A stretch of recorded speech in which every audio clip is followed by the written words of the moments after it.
कायमगंज तहसील के कर्मचारियों को सूचित करने के बाद भी नहीं की गई घायल गाय की देखभाल। गौरक्षा दल के पदाधिकारियों द्वारा कई घायल गाय को कायमगंज के पास मुढ़ोल ग्राम पंचायत के पास देखा गया, जिसकी जानकारी कायमगंज तहसील में दी गई। पशु चिकित्सक को भी दिया गया, लेकिन गौमाता को खुले आसमान में इस ठंड के मौसम में इन सभी जिम्मेदारों अधिकारियों ने मरने के लिए बांध दिया और उसकी आज मौत हो गई है।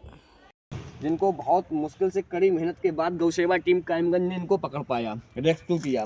डॉक्टर साहब को बुलाकर ट्रीटमेंट शुरू हुआ। बहुत अधिक कीड़े थे, इंजेक्शन लगे, पेन किलर वगैरह लगे हुए। डॉक्टर साहब ने कहा कि अगर इनको सुरक्षित स्थान पर कहीं पर रखते हो तो गौ माता को बचाया जा सकता है, जिसके लिए कायमगंज के प्रशासनिक अधिकारियों के पास, तहसीलदार साहब के पास फ़ोन किया, उनको सारी सूचना बताई।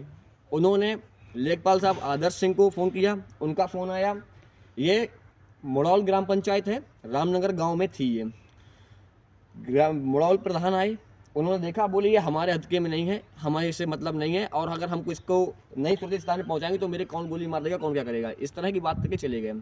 मैंने दोबारा फ़ोन किया अधिकारियों के पास, मैंने निवेदन किया कि अगर मान्यवर गौ माता को सुरक्षित स्थान पर पहुँचा देंगे तो हमने जो प्रयास बचाने किया है गौ माता की ज़िंदगी बच जाएगी, वरना इस कंडीशन भूख प्यास और गर्मी की वजह से ऐसे घामे में खुले सर्दी गर्मी में इनकी मृत्यु हो जाएगी।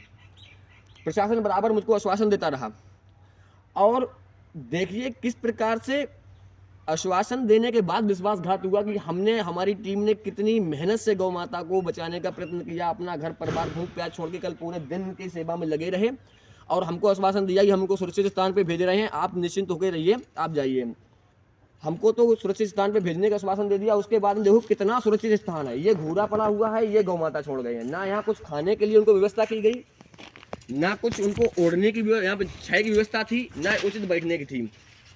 आवारा कुत्ते इधर सिगरे घूमते रहते आराम से। ये कंडीशन आप देख सकते हो, इस तरह मरण अवस्था में गाय को छोड़ गए। अभी सुबह जब आके मैंने फ़ोन किया गाय कहाँ पे है, डॉक्टर साहब आए, डॉक्टर साहब के साथ जब देखा के तो गाय इस स्थिति में यहाँ पे मिली और गौ माता की मृत्यु हो गई। आप देख सकते हैं कि कितना लापरवाह है कायमगंज प्रशासन, किस तरह से गौ माता के साथ हो रहा अत्याचार है। गौरक्षक करें तो क्या करें, किस हिसाब से बचा सकते हैं। वर्तमान सरकार भाजपा की जो गौ रक्षा के लिए कितने बड़े बड़े कार्य कदम उठा रही है, और भाजपा सरकार के जो अधिकारी हैं वो उनके उठाए गौ रक्षा के कार्यों को किस तरह से लीप पोत के बराबर कर रही है, वो आपको उसका उदाहरण दिया जाता है।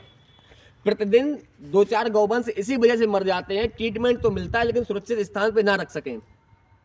अब इसमें किसका दोष है, प्रशासन का या किसी और का? आप कंडीशन देख सकते हैं हाल में। अगर तहसीलदार मान्यवर उसी समय गौ माता को सुरक्षित स्थान भेज देते तो आज ये कंडीशन ना होती। हमारी टीम का किया हुआ समर्थ प्रयास जो था वो क्लियर होता, गौ माता सुरक्षित होती। कल जब हम छोड़ के गए तो ये अपने चारों पैरों पे खड़ी थी और हमको आश्वासन दिया इनको सुरक्षित स्थान पर हम भेजेंगे, और आज जब देख रहे देखो कितना सुरक्षित स्थान कितना बढ़िया दिया, एकदम दो डबल बेड सा मानो पड़ा हुआ है, घूरे पे छोड़ गए मरने के लिए। रात में कुत्ते नोच के खाते, क्या होता क्या नहीं होता। ये दुर्दर स्थिति है कायमगंज प्रशासन की। सुबह जिंदा थी, सुबह पानी वगैरह भी दिया, कोई हो नहीं रहा। सुबह तो